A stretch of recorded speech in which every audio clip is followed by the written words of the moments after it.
بسم اللہ الرحمن الرحیم۔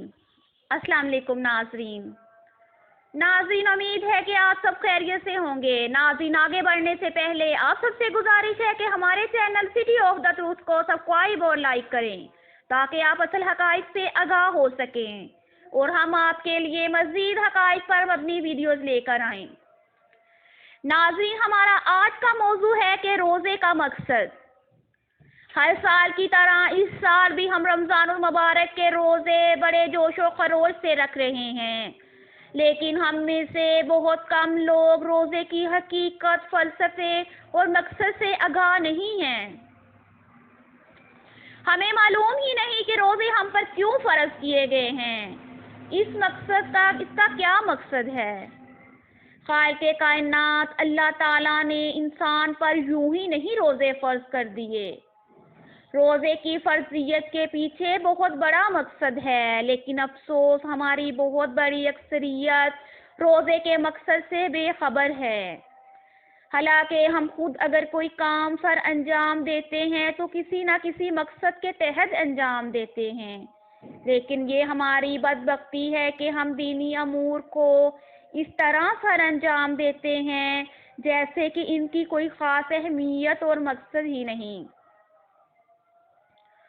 بس یوں ہی ایک رسم سی سمجھ کر کرتے ہیں، جس کی وجہ سے نہ صرف یہ کہ ہم دین سے دور ہوئے بلکہ دینی امور کی اہمیت بھی ہم میں نہ رہی۔ یہی معاملہ ہمارا روزے سے ہے۔ ہم ہر سال رمضان المبارک کے روزے تو ضرور رکھتے ہیں، لیکن اس کے مقصد کو حاصل نہیں کر پاتے اور ہر بار رمضان مبارک کو غفلت اور بے غوری میں گزار دیتے ہیں۔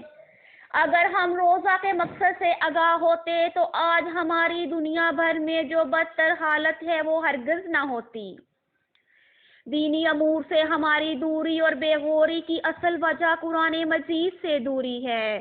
اگر ہم قرآن مجید کو توجہ سے سمجھ کر پڑھتے تو ہم دین سے ہرگز دور نہ ہوتے اور دینی امور کو احسن طریقے سے ادا کرتے۔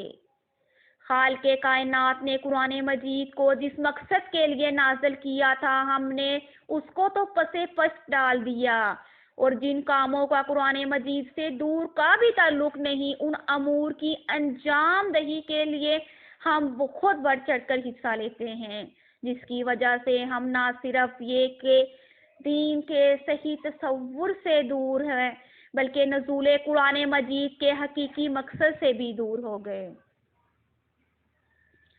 جب ہم قرآن مجید کو توجہ سے سمجھ کر پڑھیں گے، قرآن مجید کی آیاتوں میں غور و فکر اور تدبر کریں گے، جیسا کہ اللہ تعالیٰ نے سورہ صوات کی آیات نمبر 29 میں فرمایا، جو کتاب ہم نے آپ صلی اللہ علیہ وآلہ وسلم کی طرف نازل کی ہے بڑی بابرکت ہے، تاکہ لوگ اس کی آیات پر غور کریں اور اہل عقل سبق حاصل کریں۔ اسی طرح قرآن مجید کے آغاز ہی میں اللہ تعالیٰ نے نزول قرآن مجید کے مقصد کو واضح کر دیا۔ یہ کتاب جس میں کوئی شک نہیں متقین کے لیے ہدایات ہے۔ ایک اور جگہ پر سورہ بقرہ ہی کی آیات نمبر 185 میں فرمایا گیا، رمضان وہ مہینہ ہے جس میں قرآن مجید نازل کیا گیا، جو لوگوں کے لیے ہدایات ہے اور اس میں حق اور باطل میں فرق کرنے والے واضح دلائل ہیں۔ لیکن ہماری بدبختی ہے کہ ہم نزول قرآن کے اصل کو حاصل نہ کر سکے، جس کی وجہ سے ہم دن بدن جہالت کے اندھیروں میں ڈوبتے گئے۔ یہی معاملہ ہمارا رمضان کے روزوں کے ساتھ ہے۔ ہم قرآن مجید سے دور ہونے کی وجہ سے روزے کے اصل اور عظیم مقصد سے بے خبر ہیں۔ ہم صبح سے شام تک بھوکے پیاسے رہتے ہیں، لیکن ہم روزے کے اصل مقصد سے بے خبر ہیں۔ اگر ہم نے قرآن مجید کی اس آیات پر توجہ دی ہوتی، جس کو ہم بس سننے اور پڑھتے ہی ہیں لیکن اس کو سمجھنے کی کوشش نہیں کرتے، جو روزے کی حقیقت، مقصد اور فلسفے کو بیان کرتی ہے، تو آج ہماری حالت کچھ اور ہی ہوتی۔ آیات مبارکہ ملاحظہ کریں، اے ایمان والو، تم پر روزے فرض کیے گئے جیسا کہ تم میں سے پہلے لوگوں پر فرض کیے گئے تھے تاکہ تم بچو۔ اس آیات مبارکہ نے روزہ کے مقصد اور فلسفے کو مختصر اور بڑے واضح طور پر بیان کیا ہے۔ اس لیے فرض کیے گئے ہیں روزے تاکہ تم بچو، یا اس کا معنی یہ بھی ہے کہ تاکہ تمہیں تقویٰ کی صفت پیدا ہو۔ تقویٰ کا لغوی معنی بچنا ہے۔ غور کرنے کا مقام ہے کہ اگر روزے سے ہم کیسے اور کس سے بچیں۔ دراصل جب انسان صبح سے لے کر شام تک بھوکا اور پیاسا رہے گا تو اسے ارد گرد پھیلی اللہ تعالیٰ کی نعمتوں کا احساس ہوگا، اور اس کے اندر سے آواز اٹھے گی کہ جس مہربان مالک نے مجھے بنا مانگے میری ضرورت کی ہر چیز اور ان گنت نعمتوں سے نوازا، میں اس کی نافرمانی کیسے کر سکتا ہوں؟ لہٰذا انسان کو بھوک اور پیاس کی تکلیف میں اپنا مہربان خالق اللہ یاد آتا ہے، جس کو وہ فراموش کیے ہوا تھا، جس کا بس نام ہی سن رکھا تھا۔ روزے کی حالت میں انسان کو اللہ تعالیٰ کی یاد دہانی ہوتی ہے اور اس کی نعمتوں کی قدر کا احساس ہوتا ہے۔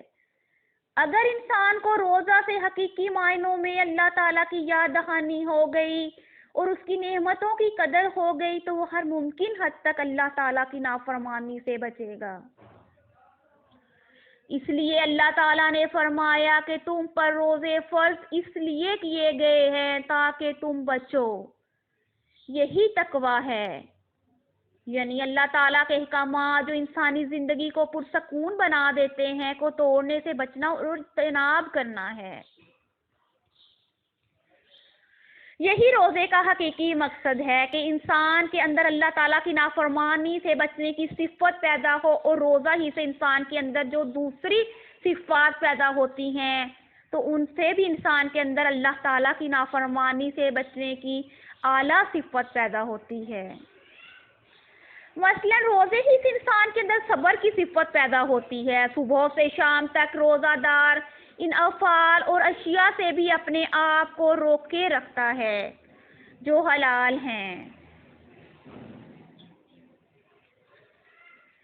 تو انسان کے اندر صبر کی صفت پیدا ہو گئی اور وہ خود ان چیزوں سے اپنے آپ کو بآسانی روکے رکھے گا جن کو حاصل سے کرنے کے لیے وہ بے صبر ہو جاتا ہے اور اللہ تعالیٰ کے احکامات توڑنے کی بھی پرواہ نہیں کرتا، جس کی وجہ سے بعد میں نقصانات اٹھاتا ہے۔ دنیا میں انسان کو اپنی زندگی کو پرسکون بنانے کے لیے صبر کی بہت ضرورت ہے، جو کہ روزہ انسان کے اندر پیدا کرنے میں اہم کردار ادا کرتا ہے۔ جناب رسول اللہ صلی اللہ علیہ وآلہ وسلم نے فرمایا، یہ مہینہ صبر کا مہینہ ہے اور صبر کا بدلہ جنت ہے۔ لہذا جب انسان کے اندر صبر کی صفت پیدا ہو گئی تو اللہ تعالیٰ کی نافرمانی کرنے سے بچے گا، اور روزہ سے انسان اپنے نفس پر قابو پانا سیکھ جاتا ہے۔ طلوع آفتاب سے لے کر غروب آفتاب تک انسان اپنے نفس کی خواہشات کو پورا کرنے سے روکے رکھتا ہے، تو اس سے انسان کے اندر نفس پر کنٹرول کرنا آ جاتا ہے جو سرکش اور برائی کا حکم دیتا ہے۔ قرآن مجید میں نفس ہمارا جو برائی کا حکم دیتا ہے کہ متعلق فرمان ہے، بے شک نفس ہمارا اکثر برائی پر اکساتا ہے، مگر جس پر میرے رب کی رحمت ہو۔ تو جب انسان نفس پر کنٹرول کرنا سیکھ جاتا ہے تو وہ اللہ تعالیٰ کی نافرمانی سے بچ جاتا ہے۔ اسی طرح روزہ سے انسان کے اندر سے برائی اور تکبر ختم ہوتا ہے اور دوسروں کے دکھ اور تکلیف کا احساس ہوتا ہے۔ جب انسان روزے سے بھوکا پیاسا ہوتا ہے تو اسے بھوکوں اور پیاسوں کی تکلیف محسوس ہوتی ہے۔